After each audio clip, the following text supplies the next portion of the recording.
आदाब नाज़रीन, हमारे मसाइल में आपका खैर मकदम है। मैं हूं तहसीन मुनव्वर। मुद्दत के बाद उसने जो आवाज दी मुझे, कदमों की क्या बिसात थी, सांसें ठहर गईं। पिछले दिनों एक मुलाकात हुई। इस मुलाकात को लेकर काफी चहमगोइयां होती रही हैं। मुलाकात हुई जमीयत उलमाए हिंद के सरबराह और सदर मौलाना अरशद मदनी साहब और आरएसएस के सरबराह मोहन भागवत साहब के दरमियान।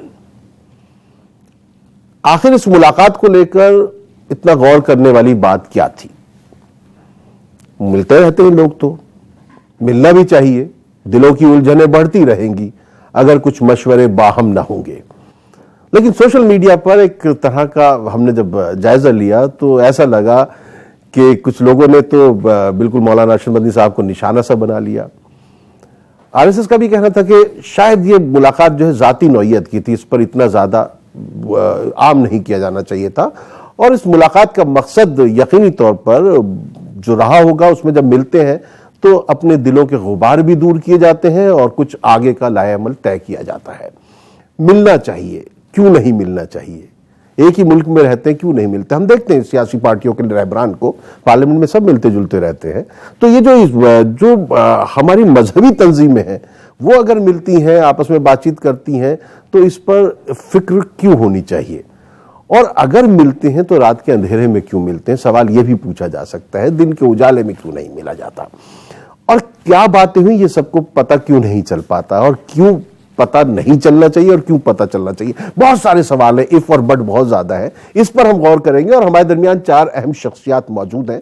मैं उनसे आपका तारुफ करा दूं ताकि फिर आगे की बातचीत जारी हो। आप जानते हैं कि हमारे मसाइल में हम बहस नहीं करते, गुफ्तगू करते हैं। मेरे दरमियान मौजूद है समाजी कारकुन है, कांग्रेस की सोच रखते हैं, हमारे हम नाम है तहसीन पूनावाला साहब। मैं इनका खैर मकदम करता हूं।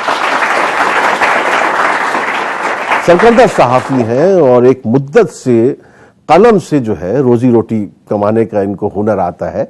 जदीद खबर के एडिटर भी हैं, मुदीर हैं जनाब मासूम मुरादाबादी साहब। मैं इनका खैर मकदम करता हूं। राब्ता बहुत जरूरी है, आपस में राब्ते होने चाहिए, राब्ता टूटना नहीं चाहिए। इसलिए हमारे दरमियान मौलाना अब्दुर्रहमान आबिद साहब मौजूद हैं जो राब्ता कमेटी के सरबराह हैं। उनका भी खैर मकदम करते हैं। बात माइनॉरिटीज की हो तो नेशनल माइनॉरिटीज कमीशन से आतिफ रशीद साहब जो उसके मेंबर हैं, उनका होना भी यहां जरूरी है। भारतीय जनता पार्टी के तर्जमान भी हैं, हम उनका खैर मकदम करते हैं। मासूम साहब, बड़ी मासूमियत से आपसे एक सवाल पूछूंगा। सोशल मीडिया पर आपने अचानक एक रात में एक शेर डाला, खिलाफे शरह शेख थूकता भी नहीं या चूकता भी नहीं? थूकता भी नहीं, हाँ, और अंधेरे उजाले में चूकता भी नहीं। ये किसके लिए था? देखिए, ये जनरल शेर था। अच्छा, ये किसी खास आदमी के लिए नहीं था, ना किसी खास मुलाकात के लिए था। लेकिन मैं आपसे एक और मैं आपको शेर सुनाना चाहता हूँ। जी इरशाद। बशीर बदर का एक शेर है कि कोई हाथ भी ना मिलाएगा जो गले मिलोगे तपाक से, ये नए मिजाज का शहर है जरा फासले से मिलाकर। वाह वाह, क्या बात है। वो जो फासलों में थी कुर्बतें, जो ये कुर्बतों में है फासले, जी जी, वो मोहब्बतों का उरूज था, ये मोहब्बतों का जवाल है। जी जी जी, तो ये फासले कौन पैदा कर रहा है? असल में देखिए, एक बहुत बड़ी ट्रेजेडी हमारे मुल्क में ये है कि हमारी जो सोच है, हमारी जो फिक्र है और हमारा जो दिमाग है, वो कुछ पॉलिटिकल लोगों ने, कुछ धार्मिक लोगों ने हाईजैक कर लिया है। वो एक एजेंडा पेश करते हैं, एक बात कहते हैं और हमसे कहते हैं कि आप हमें फॉलो कीजिए। एक दिन अचानक उस एजेंडे की हवा निकल जाती है और जिन लोगों को हमारा दुश्मन बना करके पेश किया जाता है, उनसे आप रात की तारीकी में दोस्ती करते हैं जाकर के। दोस्ती या मुलाकात? मुलाकात और दोस्ती में मैं समझता हूँ कोई ज़्यादा फर्क नहीं होता है। और फिर उसकी खबर भी आप लीक करते हैं। बुनियादी बात यह है कि आप आवाम को क्यों बेवकूफ़ बनाना चाहते हैं?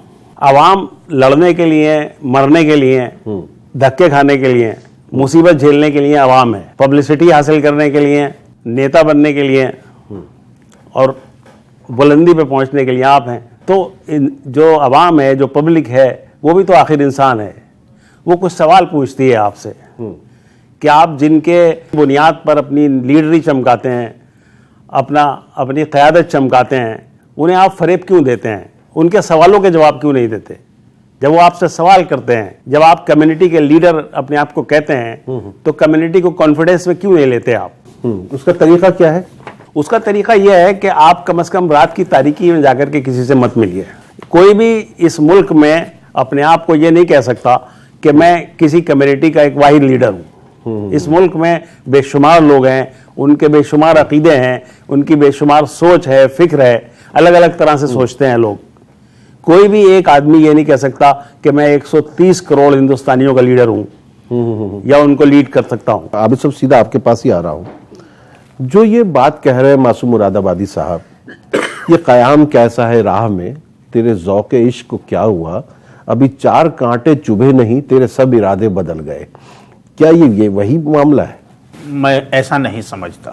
क्योंकि तहसीन साहब, अगर हम पूरे मुल्क में मिली क़यादत पर नज़र डालते हैं या मिली शख्सियात पर नज़र डालते हैं, बिलाशुबा आपको रायों का इख्तलाफ ज़रूर हो सकता है, वो होना भी चाहिए। जब मुख्तलिफ राय के लोग होते हैं, मुख्तलिफ ख्याल लोग होते हैं, तो रायों का इख्तलाफ होगा।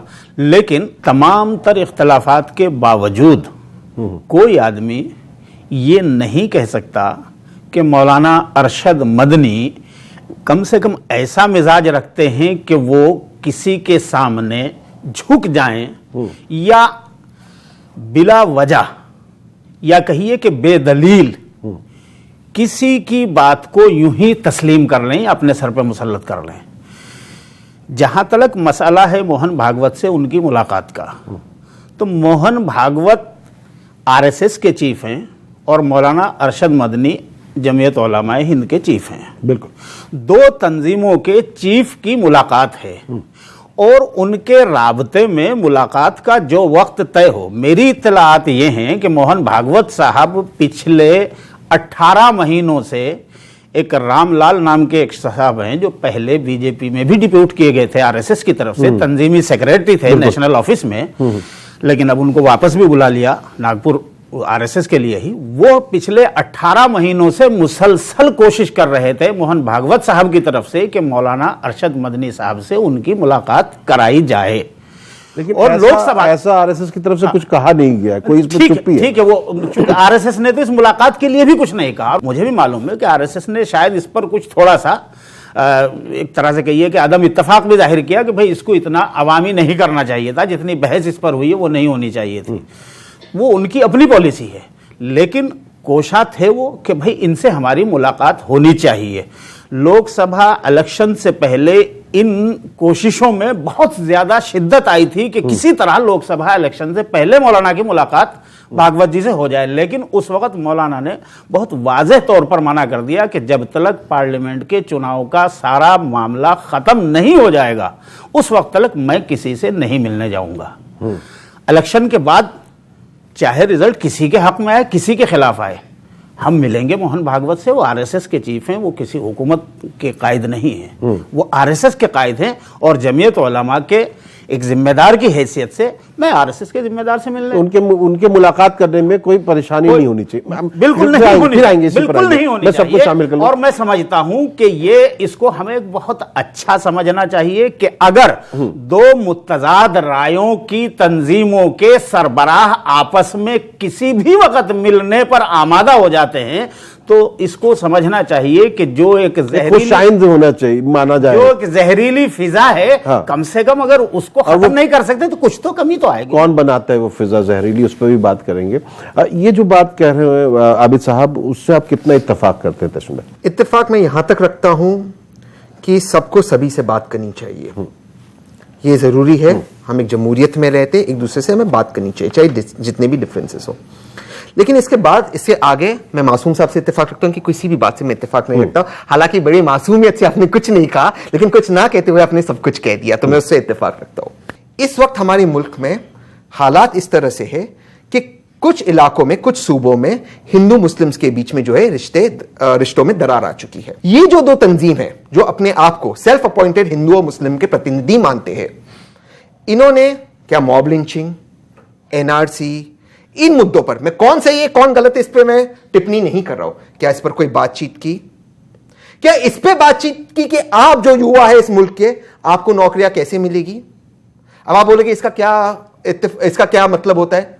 क्योंकि जब हुकूमत में अमित शाह जी और मोदी जी जो हमारे वजीर आजम हैं, भाई साहब कह रहे थे 130 करोड़ लोगों के वो लीडर है, मेरे भी वजीर आजम है, उनको मोहन भागवत जी समन करते हैं। मेरे शब्दों का आप ध्यान रखिए, मोहन भागवत जी किसी कॉन्स्टिट्यूशनल पोस्ट पे नहीं है, वो वजीर आजम को समन करते हैं, इधर आइए, क्या है आपका इकोनॉमिक प्लान इस देश के लिए? तो फिर क्या उसमें आप लोगों की बात हुई? क्या ये बात हुई मुसलमान प्रतिनिधि से कि जो हमारी मुसलमान है, क्योंकि आपने पढ़ी है सारी रिपोर्टें, मुसलमान की इकोनॉमिक हालत पीछे, इस पे ये हुकूमत क्या करेगी, बेस्ट वे क्या है, इंक्लूसिव वे क्या है?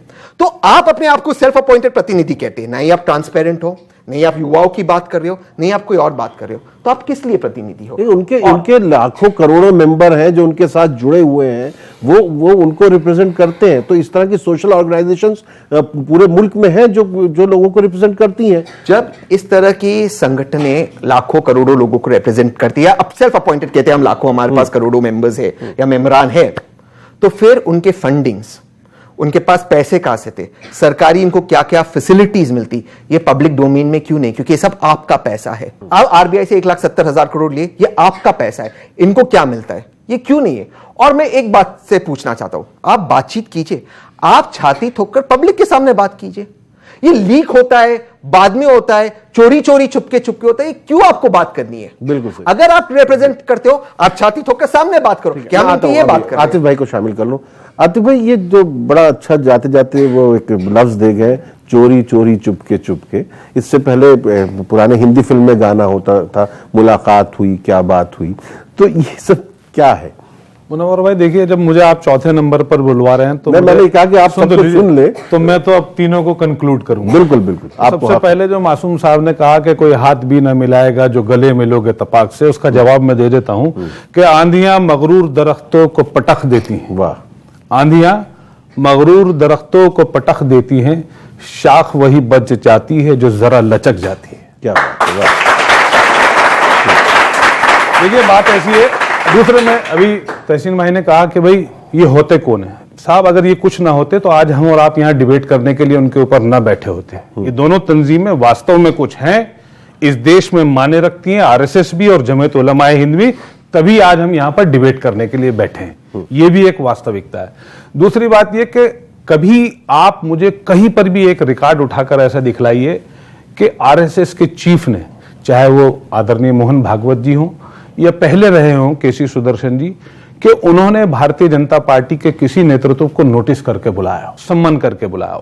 तीसरी बात, हम यहां पर इस वक्त चर्चा इस बात की कर रहे हैं कि इन दोनों तंजीमों के बीच में मुलाकात होना ठीक था कि गलत था। उनकी फंडिंग पर अगर आपको बात करनी है तो उनकी फंडिंग के लिए अलग से बात करिएगा एक बार। अब्दुल रहमान भाई ने जो बात कही, चुनाव नहीं है साहब इस वक्त, कोई अरशद मदनी साहब इस मुल्क के मुसलमानों की वोटों की ठेकेदारी नहीं करी है आरएसएस बीजेपी के पास जाकर। अगर हम साथ नहीं बैठेंगे तो जानते हैं आप कैसी छोटी छोटी गलतियां पनपती हैं, कैसी बातें पनपती हैं। आधे से ज्यादा हिंदू इस बात को समझते हैं कि हिंदू सीधे तवे पर रोटी बनाते हैं तो इसलिए मुसलमान उल्टे तवे पर बनाता है। आधे से ज्यादा हिंदू इस बात समझते हैं कि आपके यहाँ टॉयलेट में लोटा इस्तेमाल होता है, हमारे यहाँ मग्गा इस्तेमाल होता है, इसलिए आपके यहाँ लोटा इस्तेमाल होता है, क्योंकि हम साथ बैठते ही नहीं। हमने कल्चर ही खत्म कर दिया। अगर जाती नौइयत की मौलाना अरशद मदनी साहब की और मोहन भागवत साहब की मुलाकात होती है तो इसमें कौन सी बुराई है? इसमें क्या चोरी चुपके हो गया? कौन नहीं करता? मैं एक बात और बताता हूं आपको, अभी आरएसएस ने जनसंपर्क अभियान चलाया, उस जनसंपर्क अभियान में सचिन पायलट को बुलाया आरएसएस ने अपने हेड ऑफिस में। उन्होंने ये तय करा कि हम 25 यूथ लीडर्स से मिलेंगे जो बीजेपी आइडियोलॉजी के नहीं होंगे। उसमें मुनव्वर सलीम साहब भी आए समाजवादी पार्टी के, उसमें ज्योतिरादित्य सिंधिया जी भी आए। उस जनसंपर्क अभियान में 25 इस देश के यूथ लीडर्स आए। सुनिए ना, तो ये खुल के आए ना? नहीं मेरा नहीं खुल के आए या रात में के अंधेरे में आए? नहीं मेरा कहना ये है, नहीं खुल के आए रात के अंधेरे में आए? रात के अंधेरे में कौन चला गया साहब जी? रात के अंधेरे में चला गया होता तो आपको कौन सा पता चल रहा होता? यहाँ डिबेट थोड़ी हो रहा होता। कोई रात के अंधेरे में नहीं गया, वो उनसे मुलाकात करने के लिए गए। और अगर कोई सामाजिक संस्था का मुखिया किसी दूसरी सामाजिक संस्था के मुखिया से मिलने जाता है तो इसको राजनीतिक चश्मे से देखने की आवश्यकता नहीं है, बल्कि इसको देश हित में उठाया हुआ कदम मानना चाहिए। चलिए, बहुत अच्छा, क्योंकि मुझे यहाँ पे वक्फा लेने के लिए कहा जा रहा है। नाज़रीन, हम लौट कर आते हैं, इसी गुफ्तगू को जारी रखेंगे। अब आपने देख लिया कि मुलाकात तो हुई है, और ऐसी मुलाकातें होनी चाहिए, नहीं होनी चाहिए, ज्यादा होनी चाहिए, इस पर भी बात करेंगे। एक दिन कह लीजिए जो कुछ है दिल में आपके, एक दिन सुन लीजिए जो कुछ हमारे दिल में है। बात कर रहे हैं एक ऐसी मुलाकात पर जो मुलाकात बहुत पहले होनी चाहिए थी और होती रहनी चाहिए थी। आसमानों से उतारे जाएंगे, हम इसी धोखे में मारे जाएंगे, हमको बात करनी है। अब सर, आप कुछ कह रहे थे। रात के अंधेरे की मुलाकात आप उसे तो कह सकते हैं कि जिस मुलाकात को करने से पहले और करने के बाद मिलने वाले छुपाया करें, लेकिन इस मुलाकात को कहीं छुपाया नहीं गया। और आरएसएस चीफ ने भी अगर उस पर कुछ थोड़ा सा एक एतराज अगर किया तो इस बात पे किया कि इसको बहस का मौजू नहीं बनाना चाहिए। ये काम इससे पहले मौलाना असद मदनी मरहूम के जमाने में हो चुका है। सुदर्शन जी उस वक्त चीफ थे, हजरत मौलाना हुसैन अहमद मदनी पर एक प्रोग्राम हुआ था, उसमें बाकायदा बुलाया गया उनको और उनसे मुलाकात भी हुई, बात भी हुई, और उसके बाद जमीयत के डेलीगेशंस भी मिलते रहे हैं आरएसएस से। तो ऐसा नहीं है। देखिए, मसला क्या है कि जब आरएसएस के नाम से मुख्तलिफ सतहों पर नफरत की मुहिमें चलाई जाती हों तो ऐसे वक्त में इस तरह की मुलाकात की अहमियत और ज्यादा बढ़ जाती है। और अगर एक फरीक मुसलसल ये चाहता हो, जबकि उसके चाहने वाले या कहिए उसके रजाकार हुकूमतों में भी बैठे हुए हों, और वो ये चाहता हो कि हम आपसे मिलना चाहते हैं, तो आप अपनी शराइत के साथ बिल्कुल मिलिए, मिलना चाहिए आपको। अगर आप वाकईतन समाज के हमदर्द हैं, कौम के हमदर्द हैं, आप इंसानियत के हमदर्द हैं, तो आपको मिलना चाहिए। हाँ, मासूम साहब, मिलने में क्या एतराज है? और मिलते रहना चाहिए। और देखिए, एक जुमला और मैं कह दूं यहाँ पर, मौलाना अरशद मदनी साहब ने जो बहुत जोर दे करके हर मीडिया के आदमी से जिसने भी उनको टटोलना चाहा या कुरेदना चाहा, उन्होंने बहुत जोर देकर जो बात कही वो ये कही कि मैं 1 पॉइंट प्रोग्राम ये लेकर के उनके पास गया था कि इस मुल्क को मुत्तहिद अगर रखना है, इसको सालमियत और सलामती के साथ अगर रखना है, तो इस मुल्क में फिरका वारियत के खिलाफ जबरदस्त तरीके से जंग लड़नी होगी, मुहिम चलानी होगी। और जमीयत उलमा इस काम को अपने वजूद से लेकर के आज तक वबांगे दुहल कर रही है। आप भी करिए इसको। उन्होंने कहा कि आप भी करिए। उन्होंने कहा, मोहन भागवत से कहा कि आप भी पब्लिक में निकल के आइए और पब्लिक के बीच में आकर के इस जंग को लड़िए फिरका वारियत। बहुत अच्छी बात है। अगर ऐसी बात हुई है तो बहुत अच्छी बात है। इस पर तो ताली हो जाए अगर यही हुआ। क्यों बात है सर? इस मुल्क में हम आहंगी, फिरका वाराना जो है, हम आहंगी सभी चाहते हैं। इस मुल्क में सब चाहते हैं कि मुल्क सालमियत के साथ आगे बढ़े। अगर इसके लिए मिले हैं तो इसमें कोई एतराज तो नहीं? देखिए, एतराज की कोई बात नहीं है। कौन किससे मिलता है, ये एक आज़ाद मुल्क है, इसके अंदर सबको आज़ादी है सबसे मिलने की। सवाल ये है कि जो लोग पब्लिक डोमेन में हैं, जो अवामी क़यादत के दावेदार हैं, जब वो किसी से मिलते हैं और अगर अवाम ये पूछते हैं कि आप ये बताइए कि आपकी क्या बात हुई है उनसे, आपका एजेंडा क्या था, किन मुद्दों पर बात की आपने, तब आप खामोश हो जाते हैं। आप किसी अखबार नवीस की बात का जवाब नहीं देते हैं। लोग आपको फ़ोन करते हैं कि मैं इस मुद्दे पे बात नहीं करूंगा, मैं बहुत इंपॉर्टेंट काम कर रहा हूं। देखिए, ये कोई मेरी जाती और आपसे मैं मिलने जाऊं घर पर, आप मुझे चाय पिलाएं या खाना खिलाएं और मैं वापस आ जाऊं, मेरी आपसे दोस्ती है या इनसे दोस्ती है, ये वो मामला नहीं है। कुछ ऐसी बातें भी करते मैं मासूम भाई, किसी को बताइए अगर नहीं। हाँ तो अब सवाल ये है कि एक फरीक ये चाहता है कि ये मुलाकात पब्लिक डोमेन में नहीं आनी चाहिए, दूसरा फरीक उसको लीक कर देता है बाकायदा प्रेस रिलीज भेज करके अखबार में कि साहब मैं उनसे मिल करके आ गया हूं। लेकिन क्या बातचीत हुई है सिवाय तकरीर करने के? तकरीर से बात नहीं बनती है, आप टू द पॉइंट बात कीजिए। तलाक पे हुई, 370 पे बात हुई, कश्मीर पे हुई, आपने मैंने रिलीज पढ़ी है कि उन्होंने जाकर के उनसे मुलाकात की और कौमी यकजहती की। और ये तो यार और क्या चाहिए आपको? कौमी यकजहती से भी बड़ी चीज चाहिए? इसमें स्पेसिफिक कुछ नहीं था। कौमी यकजहती से भी बड़ी अगर कोई चीज चाहिए तो बताइए आप। देखिए, नहीं वो तो वन साइडेड। एक मिनट मेरी बात पूरी करने दीजिए। एक वन साइडेड मैं आपसे मिलकर के आऊं और मिलने के बाद मैं अपनी बात कह दूं कि साहब मैंने उनसे ये कहा। दूसरा फरीक कह रहा है कि वो खामोश है। बिल्कुल नहीं, दूसरा आप उसके उसका खामोश रहने का हक तो नहीं छीन सकते। कैसे आप कंफर्म करेंगे कि आपने ये बात की? दूसरे फरीक ने खामोशी नहीं कही है। दूसरे फरीक का कहना यह है कि इसको इतनी बहस टूल देने की जरूरत नहीं है कि क्यों मिली। असल में सवाल यही है ना, एक्चुअली क्या है कि परसेप्शन ऐसा बना गया कि नॉर्थ पोल और साउथ पोल दोनों मिल गए। हाँ, ठीक है ना। तो क्या है कि एक आदमी को, एक संस्था को आप जिसको विलन बना के 70 साल से दिखला रहे हैं, जिसका खौफ दिखलाकर एक कम्युनिटी को विशेषकर डरा रहे हैं, जब वही संस्था दोनों आपस में मिलने लगी तो इस बीच में जिन लोगों की रोटियां सिक रही थी ना, उनको अपनी रोटियां जलती हुई दिखने लगी। जिनको अपनी रोटियां जलती हुई दिखने लगी तो उनको लग रहा है ये नॉर्थ पोल और साउथ पोल कैसे मिल गए। इसमें बताइए हुआ क्या, बता रहे हैं ना वो कि क्या हुआ है। वो कह रहे हैं कि इस देश की गंगा जमुनी तहजीब की हिफाजत के लिए बात हुई है। वो कह रहे हैं कि इस देश में हम कह रहे हैं कि आप भी एक इतनी बड़ी तंजीम है, हम भी एक इतनी बड़ी तंजीम है, इस मुल्क में मिलकर आइए, भाईचारा और इत्तेफाक बढ़ाएं।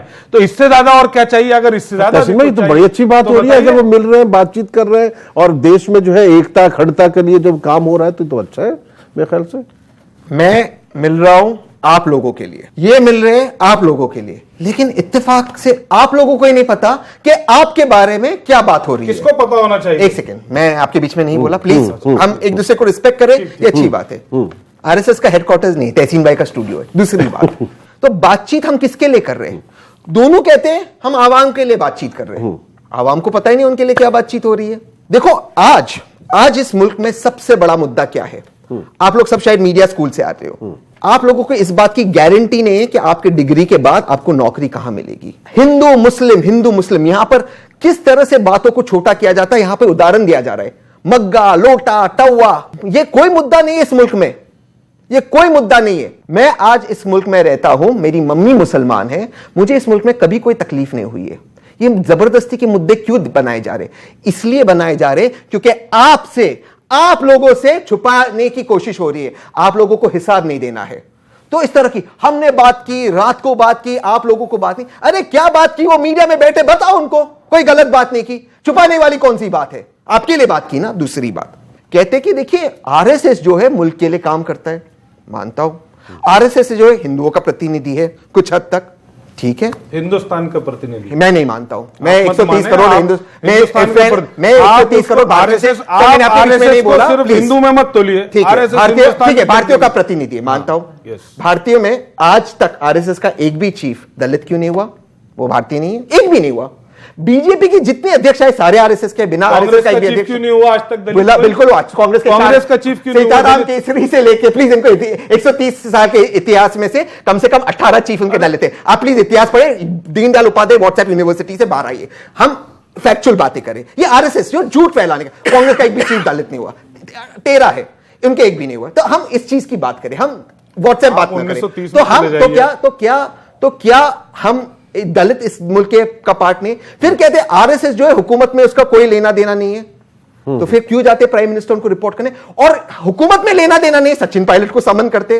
पहला सेंटेंस है देखो आरएसएस का पॉलिटिक्स से कुछ नहीं। आप लोगों ने स्टेट सेंटेंस उठा, नेक्स्ट सेंटेंस है ज्योतिरादित्य को भी बुलाया, सचिन पायलट को बुलाया। तो मैं यही कहना चाहता हूं, अगर ये आरएसएस और जमात अगर आप लोगों के लिए काम करता है, ट्रांसपेरेंसी से आप लोगों को बताते करना चाहिए। छुपाकर कोई भी तंजीम काम करे, वो तंजीम जमहूरियत के खिलाफ काम कर रही है। आतिफ भाई, फिर आप जो चौथे नंबर पर आ रहे हैं फिर बोलेंगे इंटॉलरेंस, आतिफ भाई बोलेंगे इंटॉलरेंस। और आपके साथ ऐसी ज्यादती पहले कभी नहीं हुई होगी मुझे जी, क्योंकि आप खूबसूरत भी लग रहे हैं इस जैकेट वगैरह।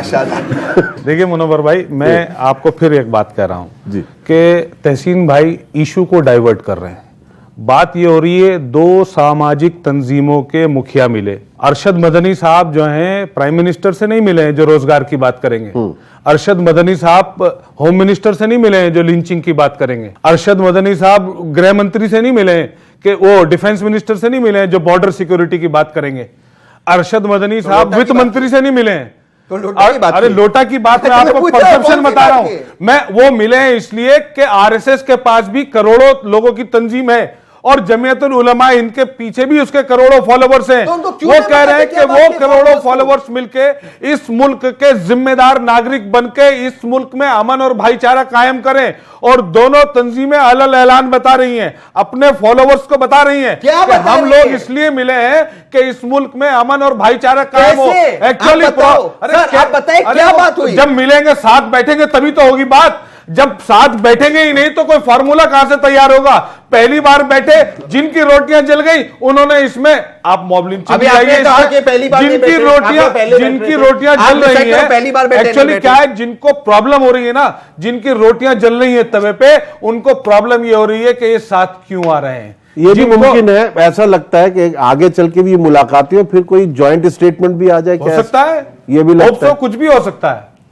चलिए नाज़रीन, एक वक्फा ले लेते हैं, फिर हम अपने ये जो सामीन है, यहाँ पे बहुत अच्छे स्टूडेंट्स आए हुए हैं, इनको भी इसमें शामिल करेंगे। यहाँ वक्फे का वक्त है, तो बस आप लौट के आइए। दूसरी तरफ वक्फे के हम इसी पर बात करेंगे। दुआ को हाथ उठाए हुए हैं सारे लोग, ये जानते ही नहीं है मज़ार किसका है। आज हम बात कर रहे हैं एक मुलाकात को लेकर, और हमारा मानना यह है कि दिलों की उलझनें बढ़ती रहेंगी अगर कुछ मशवरे बाहम ना होंगे। लेकिन ये मशवरे क्या हो रहे हैं वो लोगों को भी पता चलना चाहिए जो आपके पीछे चल रहे हैं, ताकि उनको भी एहसास हो कि गुलशन परस्त हूँ, मुझे गुल ही नहीं अजीज, कांटों से भी निबाह किए जा रहा हूँ मैं। कोई सवाल पूछ रही है बच्ची वहां से। सर, हम बचपन से सुनते आ रहे हैं हिंदू मुस्लिम सिख ईसाई आपस में सब भाई भाई। सर, हमारे आजकल के युवाओं में हम इतनी मोटिवेशनल वीडियोस बनाते हैं, इतनी लाइंस आते हैं, तो क्यों कोई दोस्ती का हाथ बढ़ाना नहीं चाह रहा अपनी तरफ से? सिर्फ ये यूनिटी रह गई कि हिंदू मुस्लिम अलग है, हिंदू मुस्लिम अलग है। इस पे मैं आपको एक फैक्चुअल जवाब दूंगा।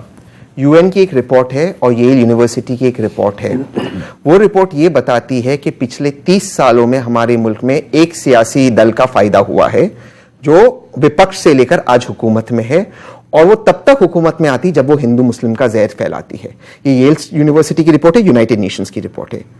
अब ये सिर्फ हमारे मुल्क में नहीं हो रहा है, आपको इतिहास में हमारे आसपास के मुल्क देखना होगा। अफगानिस्तान, ईरान, आप जिम्बाब्वे देख लीजिए, हालांकि जिम्बाब्वे में धर्म का, क्रिश्चियनिटी का है, और आप किसी भी मुल्क में देख लीजिए जहां पे एक तंजीम इस तरह से धर्म के नाम पर लोगों को बांटती है, और वो तंजीम पावर में आती है, और फिर उसकी इकोनॉमिक हालत क्या होती है। और आज आप हिंदुस्तान, हमारे मुल्क की इकोनॉमिक हालत देखिए, तो ये एक सोची साजी साजिश है। और मैं इसको खत्म करता हूं, ये कहते हैं, आप गुलवलकर साहब की किताब बंच ऑफ थॉट्स पढ़िए, उसमें वो क्या लिखते हैं हिंदुओं और मुसलमानों के बारे में आप पढ़िए। और आरएसएस ने आज तक उस किताब से अपने आप को डिस्टेंस नहीं किया।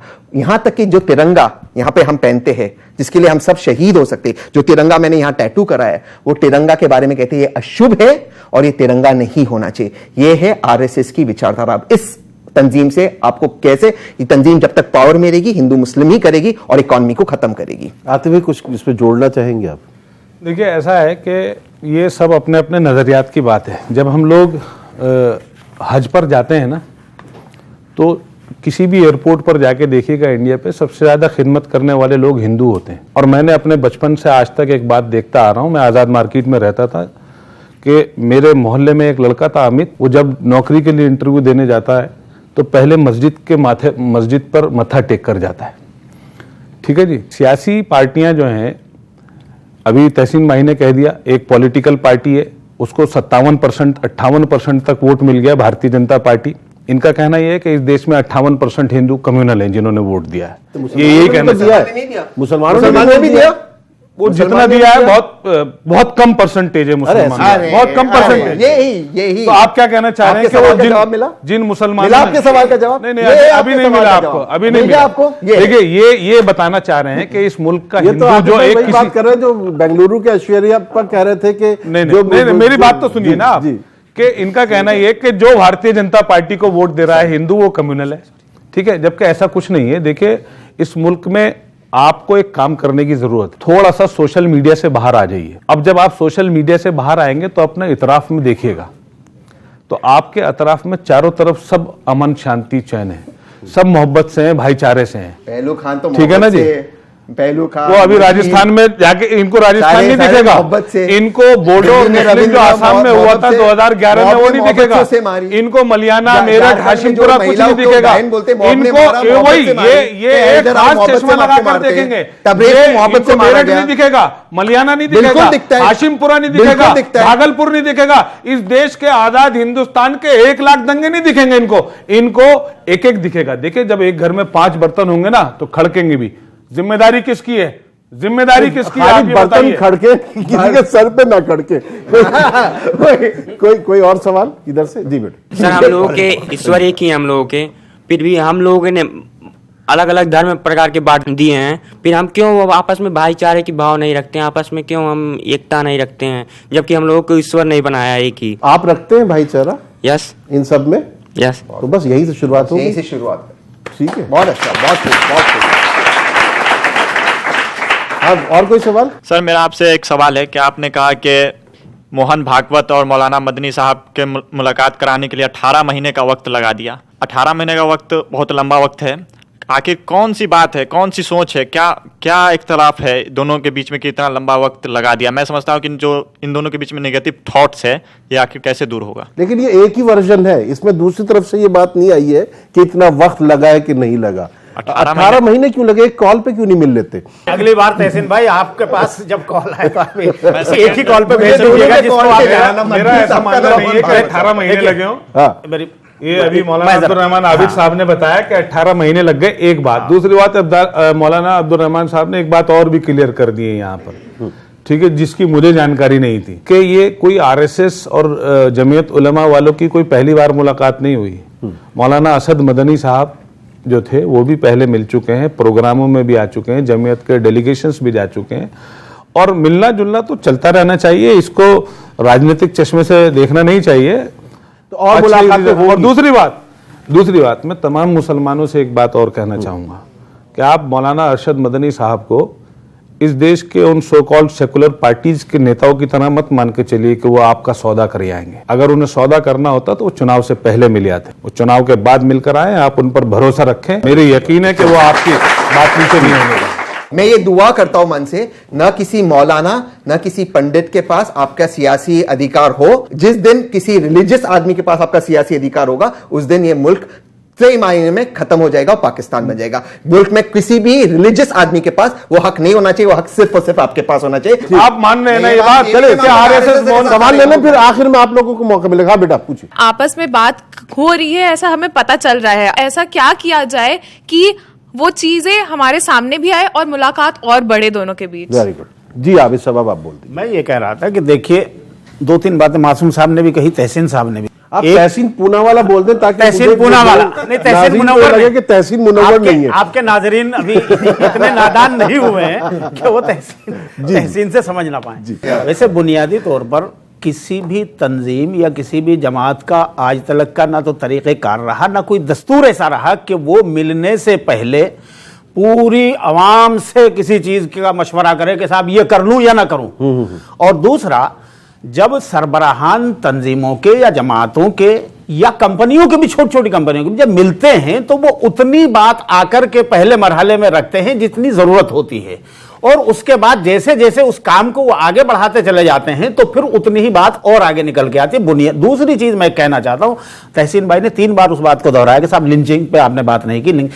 जब इस मुल्क में फिरका वारियत खत्म हो जाएगी, जब आपस में ये जहर जो फैल रहा है ये खत्म हो जाएगा, और जब हिंदू और मुसलमान, देखिए हमें, आपको और हमें, या हम हमारी तरह के दूसरे लोगों को जो शिकायत होती है उमूमी तौर पर वो ये होती है कि साहब फिरका परस्ती की सारी मुहिमें, सारी तहरीकें जो है वो आरएसएस की सरपरस्ती में चलाई जाती हैं। उसी आरएसएस की सरबराह जो चीफ है उससे मिलकर के अगर मुसलमानों की एक ऐसी शख्सियत के जिसका एक वजन है, जिसकी एक हैसियत है, मुसलमानों में भी है और हिंदुस्तान के बाहर के मुसलमानों में भी है, ऐसी शख्सियत अगर सबसे बड़े चीफ से आरएसएस के मिलकर के बात करते हैं और उस नफरत के माहौल को और उस जहर को मारने की बात करते हैं तो उसमें लिंचिंग और ये सब चीजें तो ऑलरेडी खत्म होनी ही होनी है। यही तो टारगेट है। ब्रेक पर जाना है। देखिए मैं एक बात आपको बताना चाहता हूँ जी। एक मौलाना गुलाम मोहम्मद बस्तानवी है, उन्होंने एक स्टेटमेंट दिया जब मोदी जी गुजरात के चीफ मिनिस्टर थे, जो डेवलपमेंट वहां हो रहा था उसको उन्होंने अप्रिशिएट किया। टाइम्स ऑफ इंडिया में वो खबर छपी। वो मौलाना बस्तानवी साहब दारुल उलूम देवबंद की मजलिस आमला के मेंबर थे। जो लोग आज मोहन भागवत जी से मुलाकात कर रहे हैं उस वक्त उन्होंने उनको इतना बुरा भला कहा कि उनका जीना मुश्किल कर दिया। एक मिनट मेरी बात सुनिए। आप एक मिनट बात सुनिए। मौलाना बस्तानवी के साथ में आपसे ज्यादा करीब मैं खड़ा हुआ था। सुन लीजिए पहले मेरी बात। आप जब बोल रहे थे मैं नहीं बोल रहा था। मासूम भाई सुन तो गलत मैसेज नहीं जाना चाहिए। सुनिए पहले। मौलाना अरशद मदनी से मेरी घंटों बात हुई है उस मौजू पे। उसी वक्त उन्होंने एक दिन मौलाना बस्तानवी को बुरा भला नहीं कहा। वो जो लोग थे वो अलग। मौलाना वस्तानवी को मजलिस शूरा से निकाल करके बाहर कर दिया गया, सिर्फ इसलिए कि उन्होंने मोदी जी को अप्रिशिएट किया था। अब वापस आ जाएंगे, आज अब आ जाएंगे ना। आज क्या हो रहा है, आज वही लोग जो मौलाना वस्तानवी को अछूत बना करके पेश कर रहे थे, आज वो सब मौलाना अरशद मदनी की भगवत जी से मुलाकात को इतना अप्रिशिएट कर रहे हैं, बिल्कुल मंजर बदल गया। तारीख में जो चीजें हो जाती है उन पर रुका ही चला जाता है। तारीख जब आप एक चीज को गलत समझते हैं, एक चीज अगर आप कर रहे हैं तो वो सही है, मैं कर रहा हूं तो गलत है। चलिए इस पर गौर करें। यहाँ पर एक बात, ब्रेक ले लें। बाबरी मस्जिद एक्शन कमेटी की ब्रेक ले लूं क्योंकि आरएसएस से बात करने अब बस मुझे वक्फा मैं ले लूं। जमीयत उलमा में नहीं हूं, बहुत सी चीजों में जमीयत उलमा से मुझे इख्तिलाफ होता है, लेकिन मैं बिल्कुल ईमानदारी के साथ इसको समझता हूं कि ये पूरे मुल्क के मफाद में है, मुसलमानों के मफाद में है, हिंदुओं के मफाद में, इसलिए इसको अप्रिशिएट करता हूं, इसलिए इसका हिमायत बिल्कुल। और जब एक्शन कमेटी यहाँ एक मुख्तसर वक्फा ले लेते हैं, बिल्कुल यहाँ मुख्तसर वक्फा ले लेते हैं, क्योंकि आखिर में हम देखेंगे कि हमने ये जो बातचीत की है इसका क्या नतीजा निकला है, उस मुलाकात का क्या नतीजा निकलेगा वो तो बाद में पता चलेगा, लेकिन हमारी बातचीत का क्या नतीजा निकला है इस वक्फे के बाद जब हम लौट कर आएंगे तो उस पर गौर करेंगे। नई सुबह पर नजर है मगर ये भी डर है ये शहर भी रफ्ता रफ्ता कहीं शाम तक न पहुंचे। बिल्कुल आखिर में है, कुछ ऐसे बदहवास हुए आंधियों में लोग जो पेड़ खोखले थे उन्हीं से लिपट पड़े। कोई और एक आध सवाल कोई है, बस एक कोई पूछ ले जल्दी से। कहाँ है बच्ची? हाँ बेटा पूछिए। देखिए यहाँ पर ये बच्चे कहेंगे कि लड़कियों को जो है ज्यादा हक दिया जा रहा है। ठीक है जी। इतनी पॉजिटिव बात हुई है, अगर मुलाकात हुई है, हम उसको अंधेरा और उजाले से कंपेयर करके नेगेटिव वे में डिबेट के टॉपिक पे क्यों लेके जा रहे हैं? देखिए, दो लोगों की मुलाकात हुई, कोई व्यक्तिगत मुलाकात नहीं थी, ये दो तंजीमों की मुलाकात थी जो ये कहती कि आप लोगों के प्रतिनिधि है, तो ये अधिकार आप लोगों का बनता है, हमारा बनता है कि हम जाने की क्या बातचीत हुई। सिर्फ वेग स्टेटमेंट्स करने से, वेग का मतलब आप सब समझते हो, वेग स्टेटमेंट करने से कि हम देश के अच्छाई के लिए बात कर रहे हैं, ये नहीं होता। स्पेसिफिक बात जानना ये जरूरी है, आप लोगों का अधिकार है और ये अधिकार कभी मत खोना। ये हमारा मैनिफेस्टो है, इस पर बात कर रहे हैं हम, ये हमारा टॉपिक ऑफ डिस्कशन है, ये हम इसके दायरे में बस आखिर में है। अब शुरुआत आपसे करूंगा आतिफ भाई, ताकि आपका जो आपके साथ जो हक तलफी आपके मुताबिक हुई है वो दूर हो सके। मुनव्वर भाई मैं ये कहना बस हम आखिर में क्या नतीजा निकला वो देखिए, मैं ये बताना चाह रहा हूं कि दोनों तंजीमों के सरबराह मिले और मिलने के बाद उन दोनों तंजीमों ने अपनी अपनी कम्युनिटी के जो उनके रिप्रेजेंटेटिव्स, उनके जो फॉलोअर्स हैं, उनको कोई ऐसी बात नहीं कही कि आप ऐसे नहीं ऐसे कर दो, ऐसे नहीं ऐसे कर दो। इसलिए उनकी मुलाकात पर क्वेश्चन मार्क लगाना अभी गलत है। अभी तो इब्तिदाए इश्क है साकी, आगे आगे देखिए होता है क्या। अभी फर्दर ये एक शुरुआत हुई है। अब फिर वो तहसीन भाई कहेंगे कैसे कैसी मिसाल। जब हम अपने बच्चे का रिश्ता करते हैं ना, तो पहले ही दिन निकाह या फेरे नहीं पड़वा लेते, पहले लड़की को देखने जाते हैं, लड़के को देखने जाते हैं, बातचीत करते हैं, फिर उसका पता लगाते हैं, फिर लेन देन, फिर मंगनी होती है, फिर दहेज दिया जाएगा, कितना मेहर होगा। हम लोग तो मंगनी सगाई करते हैं, मेहर फातमी पे निकाह कर लेते हैं, ठीक है ना जी। तो ये शुरुआत होती है। तो जब अभी एक शुरुआत है, मुझे लगता है कि हमको इसको वेलकम करना चाहिए, हमको इसका इस्तकबाल करना चाहिए कि इस मुल्क की दो कद्दावर तंजीमों के दो कद्दावर रहनुमा आपस में मिले हैं, जरूर इस मुल्क के लिए अच्छा फैसला करें। चलिए मासूम साहब, जो आतिफ भाई कह रहे हैं कि अभी तो दिल में हल्की सी खलिश महसूस होती है, बहुत मुमकिन है कल इसका मोहब्बत नाम हो जाए, तो आपको क्या एतराज है? दो मतलब अगर प्यार हुआ, इकरार हुआ? देखिए मैंने आपसे पहले भी ये कहा जी कि इसमें एतराज वाली कोई बात नहीं है। अगर बातचीत हुई है और बार बार ये कहा जा रहा है कि किन मौजूआत पर बातचीत हुई, जैसे तहसीन पूनावाला साहब ने कहा कि जो आज के बर्निंग इश्यूज हैं, अगर उन पे आपने बात की है, अगर आप जिससे समाज में घुटन पैदा हो रही है, एक तशवीश है लोगों में अदम तहफ़्फ़ुज़ का एहसास है, इनसिक्योरिटी है, अगर उसको दूर करने की कोई बात होती है और मैसेज दिया जाता है अपने फॉलोअर्स को कि आप ऐसा मत कीजिए। मैं आपको एक मिसाल देता हूँ। 1920 में हिंदू महासभा का इजलास हुआ दिल्ली में, उसकी सदारत की हकीम अजमल खान ने। हकीम अजमल खान जो कांग्रेस के सदर थे, हिंदू महासभा के इजलास की सदारत की। क्या आज आप इसका तस्वुर कर सकते हैं? इस मुल्क के अंदर इतनी दूरियां बढ़ गई हैं, इतनी खलीज पैदा कर दी गई है। दूरियों को मिटाने के लिए आपको आवाम को साथ लेकर के चलना पड़ेगा, क्योंकि नफरत आवाम के दिलों में है। लीडर तो एक होता है, आवाम के दिलों से जब तक कदूरत दूर नहीं होगी और लोगों के जहनों में जो खलिश है वो दूर नहीं होगी, तब तक किसी गुफ्तगू का, किसी बातचीत का कोई नतीजा निकलने वाला नहीं।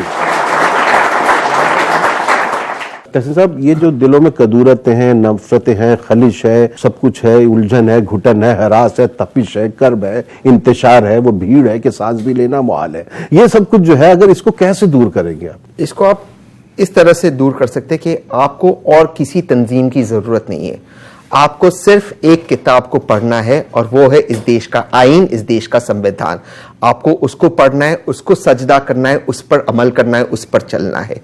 दोनों तंजीमें क्या बात करती है ये हमारे लिए जरूरी नहीं है। जरूरी है कि हम संविधान से चले।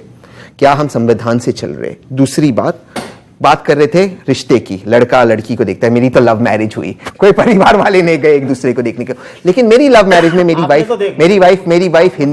वाइफ हिंदू है।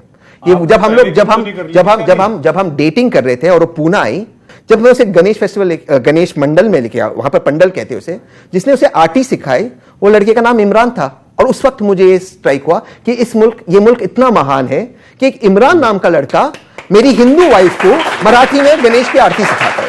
ये वो मुल्क है।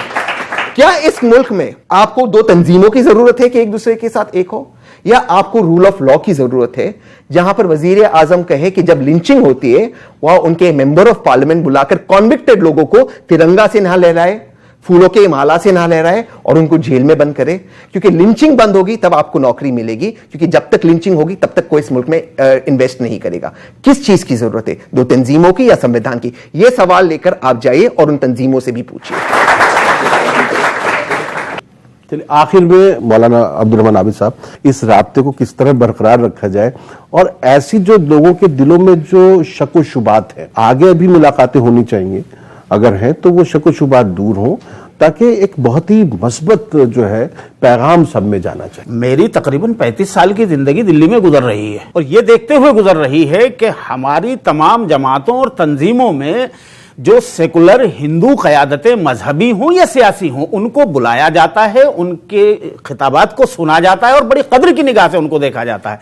इसी तरह आरएसएस अब अवामी इज्तिमात करे जहां पर मुस्लिम मजहबी और मिल्ली क़यादतों को बुलाए और वहां पर यह जाकर के उनके बीच में अपना पैगाम दे, ताकि हिंदू अवाम से सीधा सीधा इनका जुड़ाव हो। और इसी तरह मुस्लिम इज्तिमात में फिर उनके लोगों को बुलाया जाए ताकि उनकी बात सीधे सीधे यहां आए, ताकि यह माहौल जो नफरत का, कुदूरत का, दुश्मनी का, मारपीट का, काट का, तोड़ फोड़ का, लूट पीट का, ये सब खत्म हो और आपस में मिलजुल कर अपने अपने मजहब, अपने अपने नजरिए पर रहते हुए हम एक दूसरे का एहतराम करते हुए एक दूसरे की हिफाजत और मोहब्बत के साथ हम जिंदगी गुजारने का रास्ता अख्तियार करें।